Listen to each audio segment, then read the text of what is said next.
Bos, akhir pekan begini, mau nggak kita spill jajanan fried chicken yang istimewa? Apa tuh istimewanya? Banyak, Bos. 1. Harganya cuma 10 ribuan. 2. Pilihan menunya banyak. 3. Rasanya dijamin nendang. 4. Bisnisnya cuan banget. Psst, bisa sampai miliaran per bulan, Bos. Dan kelima, ownernya yang sekarang jadi crazy rich. Dulunya sempat bekerja jadi OB alias office boy, Bos. Salut nggak tuh? Wih, ayam apakah itu? Namanya Rocket Chicken, Bos. Asal Yogyakarta. Tahu nggak, saking banyaknya peminat, jumlah total outletnya mencapai 1000 cabang, Bos. Ada ratusan outlet tersebar masing-masing di Jogja, Solo, Semarang, bahkan Kebumen. Fix dah ini, kita wajib banget belajar bisnis dari sang suhu. Saking ngetopnya ini ayam, pemerintah setempat pun memberi nama jalan tempat pabriknya dengan nama Rocket. Wih, benar-benar kesayangan nih Rocket Chicken. Mau tetap tahu bisnis saya? Tetap di Cuan, Bos.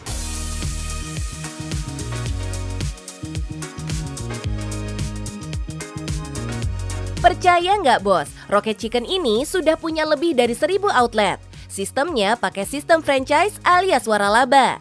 Nggak heran kalau beberapa penghargaan di bidang kewirausahaan berhasil mereka dapatkan. Kualitas nggak bisa didebat lagi, harus jadi nomor 1.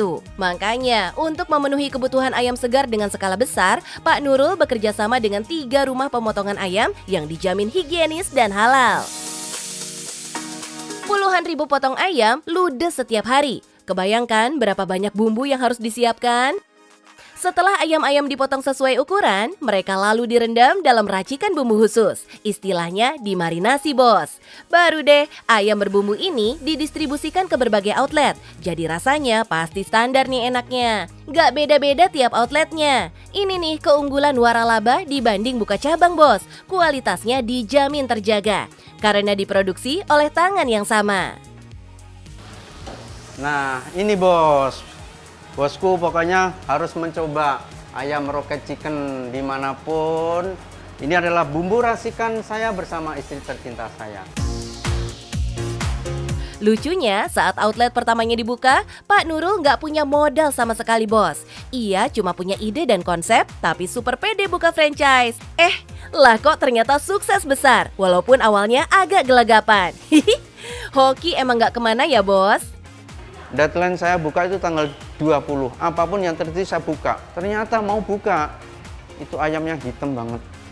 Digoreng itu hitam kayak saya. Lebih hitam lagi, ini sekarang agak putih nih. Dulu hitam banget. Bener itu. Frustasi. Pulang lagi. Ya, pulang ngeracik bumbu lagi sama istri. Pulang sampai rumah itu jam 11. Subuh balik lagi. Apapun yang terjadi besok saya buka. Sekali maju berbisnis, jangan kepikiran mundur, Bos. Libas semua halang dan rintang. Kayak Pak Nurul nih, akhirnya mantap menemukan formulasi yang tepat buat mengolah ayam-ayamnya. Biar crunchy dan garing, minyak goreng wajib ganti setiap hari. Puluhan liter minyak pun habis setiap hari. Biar makin masuk ke lidah Indonesia, sambal geprek dan matah pun dihadirkan menemani si ayam goreng. Nah, variannya juga terus ditambah, biar makin cuan, Bos. Ada burger, chicken strips, sampai nasi goreng yang harganya dipatok 10 ribuan aja. Eits, harga boleh murah, tapi kualitas nggak murahan, Bos. Buktinya, ratusan orang datang memesan aneka menu setiap hari. Belajar dari sosok Pak Nurul, memang layak kita angkat topi, Bos. Ia bekerja sebagai office boy alias tenaga kebersihan di restoran fried chicken ternama sejak tahun 1986. Gajinya cuma Rp35.000, Bos. Tapi ketekunan dan semangat juangnya membuat karirnya terus naik hingga jabatannya meroket menjadi manajer area dan akhirnya sukses besar bikin usaha sendiri. Salut, Pak. Padahal ia cuma lulusan SMA loh, Bos.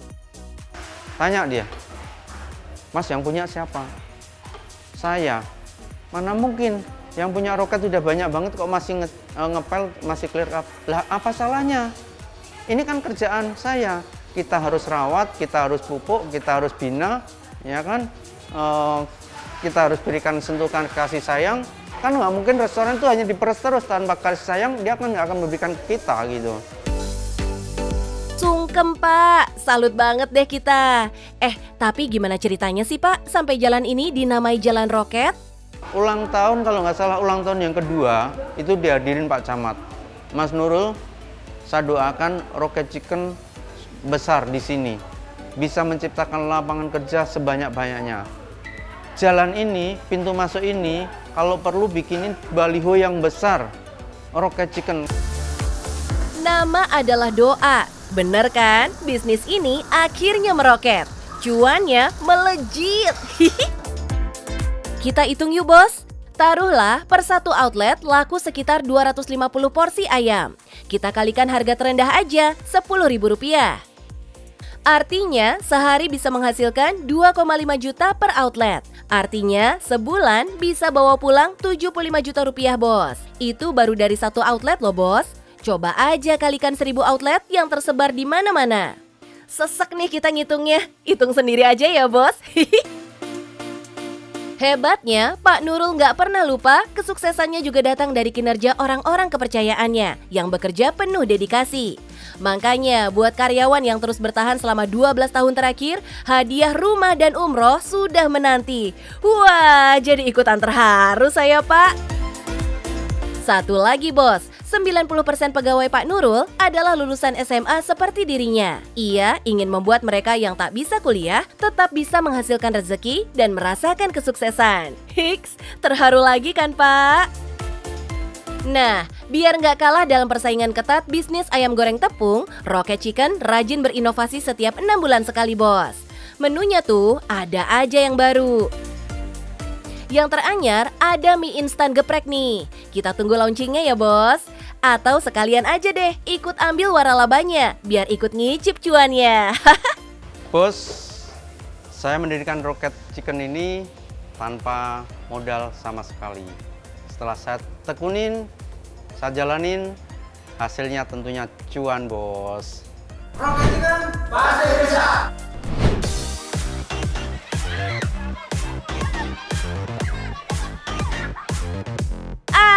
Senangnya ya bos, akhirnya kita ketemu weekend lagi. Setelah lelah kerja keras bagi kuda seminggu belakangan, saatnya kita liburan. Udah pada punya planning belum? Gimana kalau kita kasih rekomendasi tempat liburan yang pas buat keluarga, bikin happy dan bikin pintar?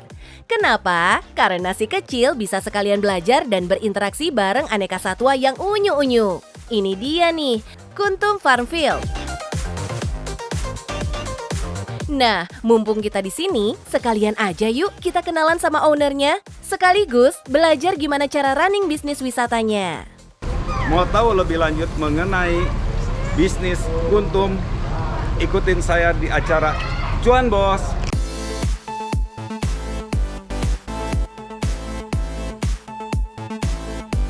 Yang datang dari luar Bogor, catat ya alamatnya, Jalan Teras Hijau Residence, tepatnya di Jalan Raya Tajur nomor 291, Bogor, Jawa Barat. Tempat ini beneran menyatu dengan alam, membuat pengunjung bisa berkenalan dengan banyak keunikan di lingkungan sekitar. Pantesan, tempat ini kerap jadi rujukan buat study tour anak sekolah, bos. Awal mulanya juga dari anak saya yang pohon pepaya dikira pohon mangga gitu. Dan saya di situ terpikir gitu, kalau kita satukan antara peternakan, pertanian, perikanan dengan wisata, cukup menarik rupanya.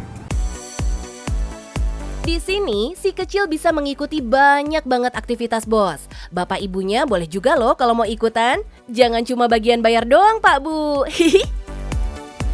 Tuh, lihat. Seru banget kan? Kasih makan kambing langsung di kandangnya. Ada belasan ekor kambing yang kayaknya nggak pernah berhenti lapar nih bos. Nah, si kambing kecil juga seneng banget kalau dikasih minum susu dari botol bos. Cute banget ya. Nah, persis di depan kandang kambing ada kandang kelinci yang gemes-gemes banget. Pengunjung bebas bermain dan menggendong kelinci-kelinci lucu ini.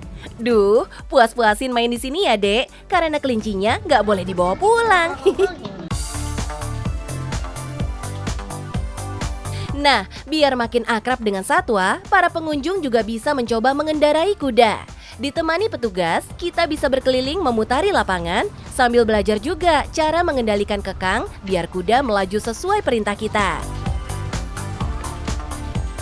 Nah, buat si kecil berjiwa seni, yuk mari kita menggambar dan mewarnai. Semua kebutuhan dan perlengkapannya udah tersedia. Dijamin si bocah langsung anteng dan serius. Apalagi entar lukisannya boleh dibawa pulang buat kenang-kenangan. Asik banget ya. Hihi. Wah, bisa belajar pertanian organik juga, Bos. Mantap. Ini model pertanian masa depan yang ramah lingkungan loh. Lihat tuh, adik-adik pada belajar bercocok tanam aneka rempah Nusantara dan umbi-umbian. Wah, ada juga yang seru menanam padi langsung di sawah. Pada girang banget tuh, berkubang di lumpur sawah. Ayo semangat deh, berani kotor itu baik. Ngomong-ngomong nih Pak Agus, kenapa sih tempat ini diberi nama Kuntum? Ya, makna sendiri ya Kuntum itu kita harapkan makin bisa berjaya gitu dan bisa mekar, ada di posisi yang teratas gitu. Wih, ternyata maknanya dalam juga ya. Amin Pak, kan nama adalah doa ya.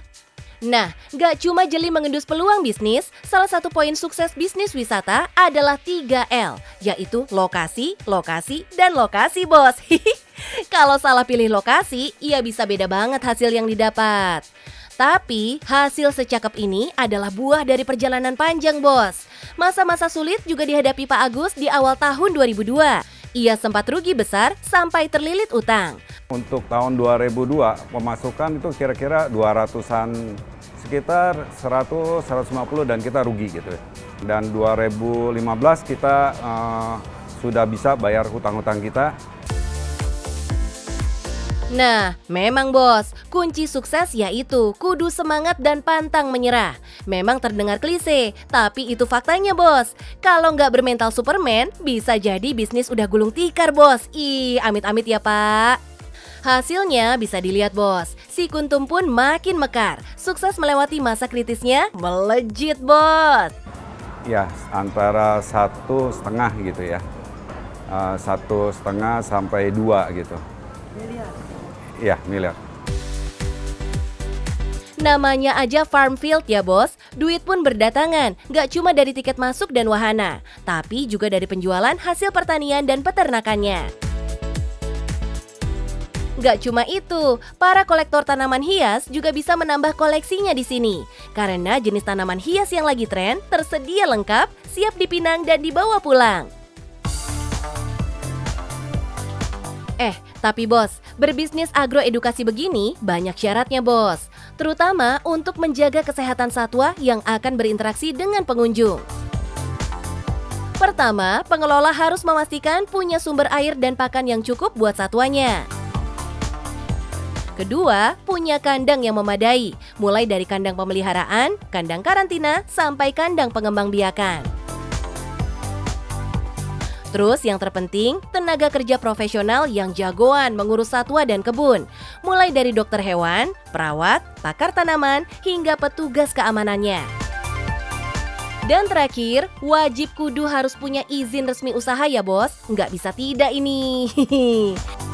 Gimana Bos? Tertarik mengikuti jejak Pak Agus merintis bisnis eduwisata beromset miliaran? Segera cicil satu persatu syarat-syarat tadi Bos. Lalu kembangkan pelan-pelan dengan sabar. Semoga sukses dan cuan ya Bos. Halo Bos, sudah lihat bisnis saya? Remember, farm can be fun and keep environment friendly.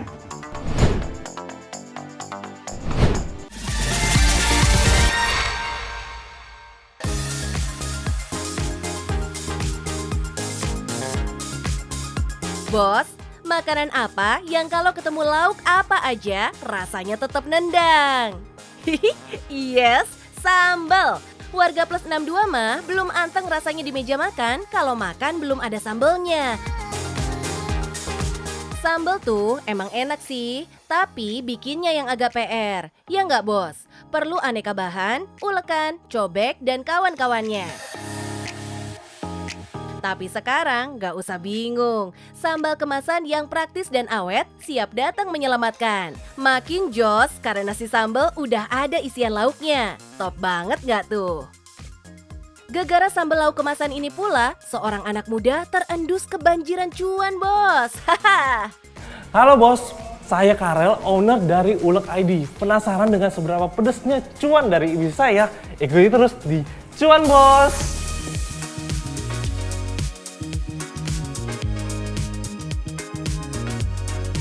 Ini dia nih, Bos Karel yang baru berusia 24 tahun dan emang hobi banget berbisnis.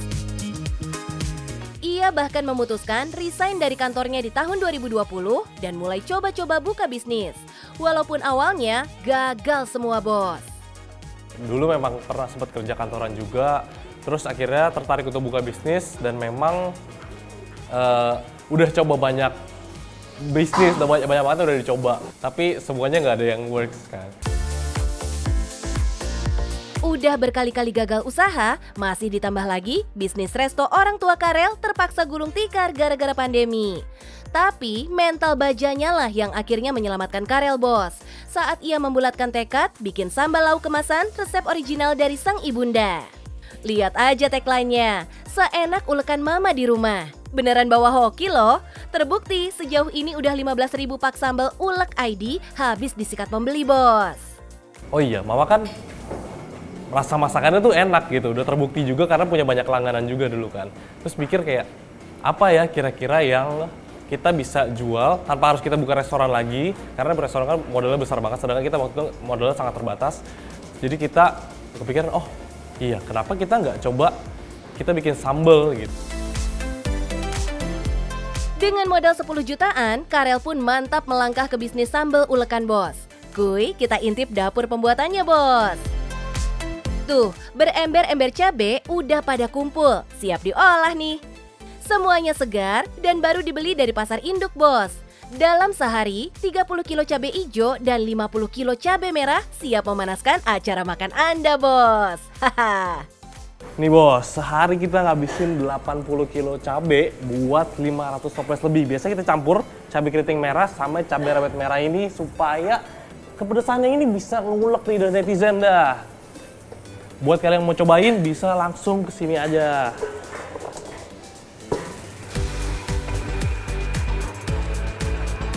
Widih, kalau lihat bentukannya gini sih, kayaknya bakal lebih pedas dari mulut netizen nih. Ulek punya 3 opsi level pedas, bos. Jadi bisa kita sesuaikan sama kesukaan dan kekuatan lidah kita. Varian sambelnya pun banyak, mulai dari sambal bawang sampai kecombrang. Gak cuma cabe, bumbu-bumbu dan rempah lainnya juga kudu lengkap kap-kap, biar rasanya makin nampol pol-pol. 15 kilo bawang merah dan 8 kilo bawang putih wajib ada, bos.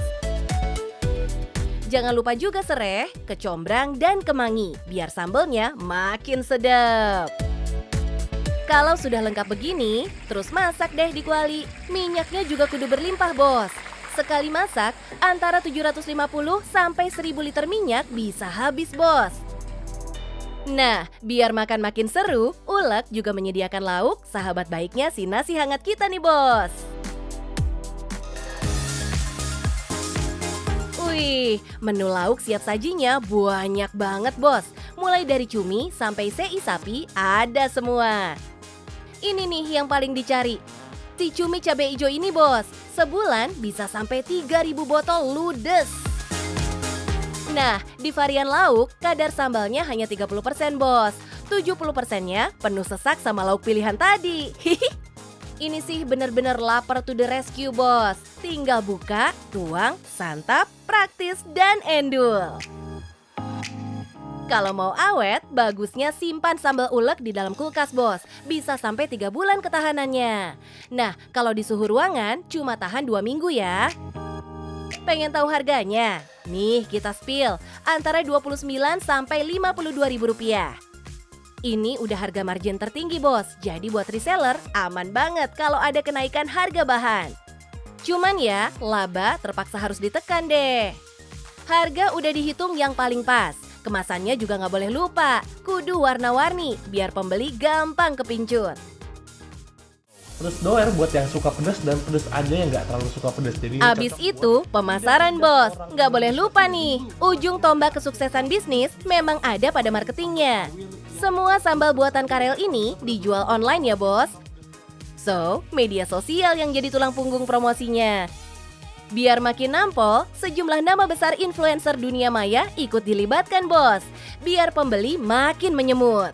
aku awalnya kantor itu dari digital marketing.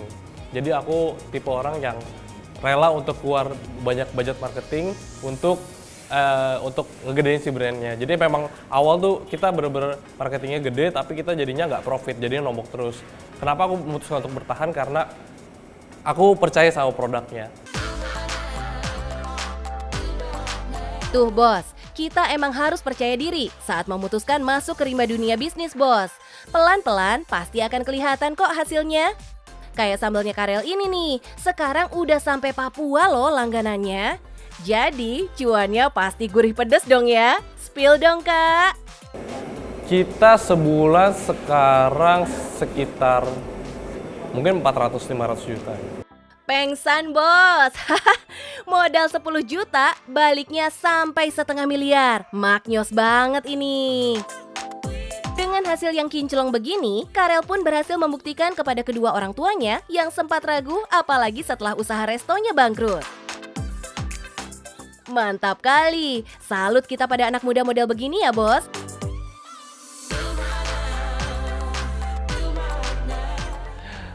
Nah, gimana bos? Udah lihat kan seberapa cuan bisnis ulek.id ini? Saya udah berhasil buktiin ke kedua orang tua saya kalau misalnya saya bisa bangun bisnis dari rumahan sampai sebesar ini. Gimana kalian? Udah gak usah takut-takut lagi. Coba aja mulai bisnis, yang penting cuan bos. Pak, udah boleh jalan ya?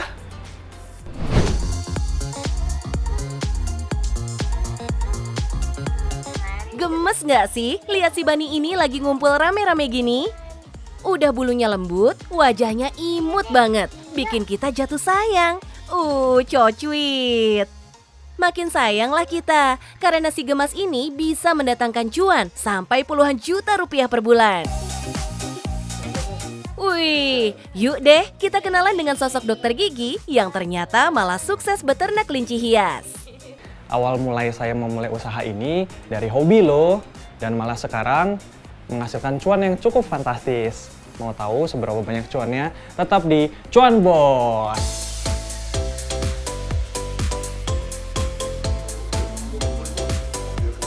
Oh, ternyata nama La Fresh Rabbit diambil dari nama sang pemilik toh, Mas Segar.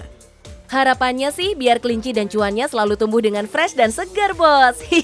Hingga kini, dokter gigi Segar juga masih buka praktek di Jakarta Barat loh. Tapi cintanya pada hewan, terutama kelinci, tak disangka malah mendatangkan cuan tambahan. Sekarang sudah ada 50 ekor kelinci hias di rumah Segar. Kadang, Segar sampai kewalahan loh memenuhi permintaan konsumen yang setiap hari ada aja yang datang. Kelinci hias memang beda dari kelinci pedaging. Bobot kelinci hias lebih ringan, tampilannya lebih menggemaskan, dan pertumbuhannya lebih lambat. Nah, dua jenis favorit yang kami ada di Rabbit La Fresh, ada jenis Netherland Dwarf. Lalu yang paling favorit itu adalah jenis Holland Loop.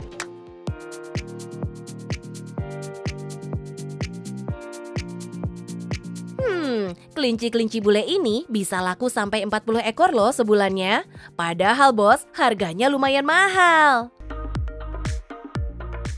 Si Holland Loop ini per ekornya bisa dihargai sampai 12 juta rupiah, tergantung kemurnian rasnya. Makin murni rasnya, makin mahal pula harganya. Nah, namanya juga kelinci sultan, jadi perawatannya juga spesial bos. Biar tumbuh sehat dan montok kayak gini, mereka wajib minum vitamin seminggu sekali. Pakannya juga istimewa. Selain pelet, cemilan mereka juga masih impor dari Amerika, bos. Ini nih, rumput jenis Timothy Hay yang nutrisinya terbaik buat hewan pengerat ini.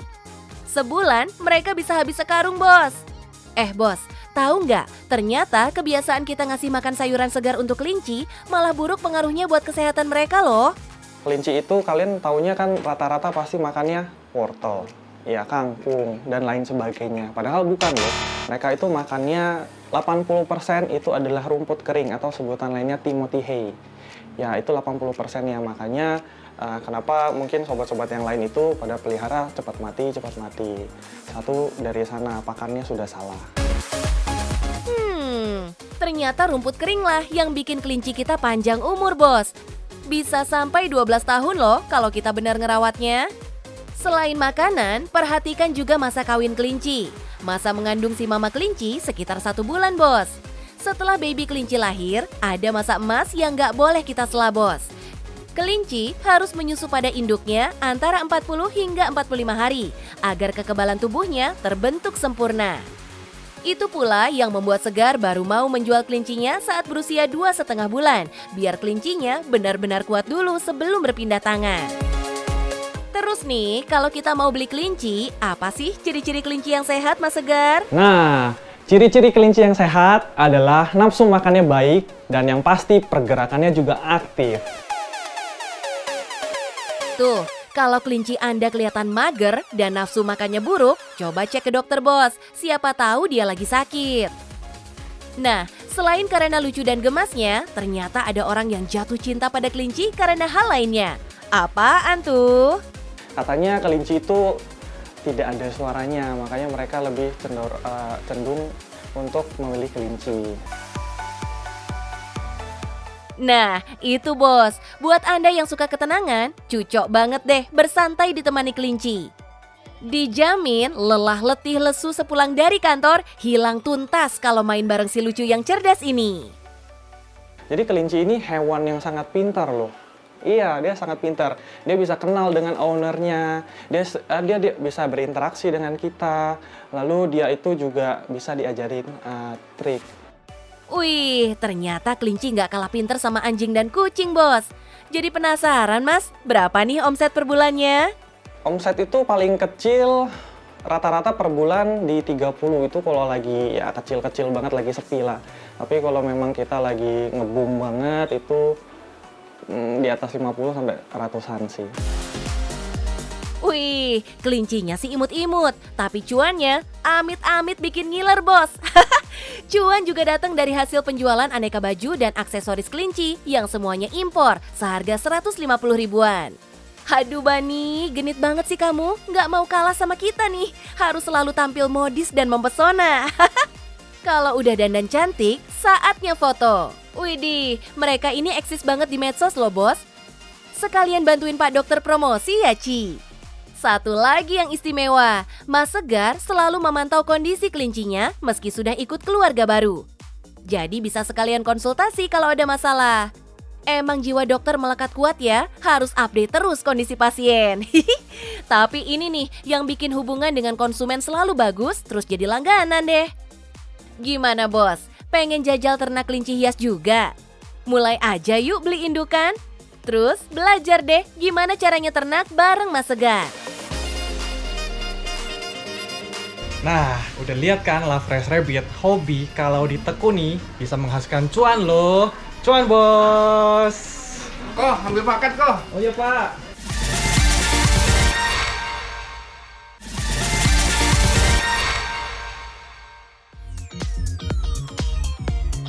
Hai bos, sembari menikmati weekend seru bareng keluarga, boleh dong kalau kita sekalian nyicil membangun mimpi punya bisnis sendiri. Kalau nggak sekarang, kapan lagi bos? Tapi, bikin bisnis tuh perlu persiapan ya bos. Ibarat kita mau maju perang, persenjataan mesti lengkap nih. Biar kita nggak keok di jalan karena digempur lawan bos. Ini nih, ada beberapa tips mempersiapkan bisnis dari cnbc.com bos. Pertama, biar majunya enak dan gak kesepian, ajakin beberapa orang terpercaya buat kolaborasi bos. Pilih orang yang sudah teruji betul karakter dan komitmennya.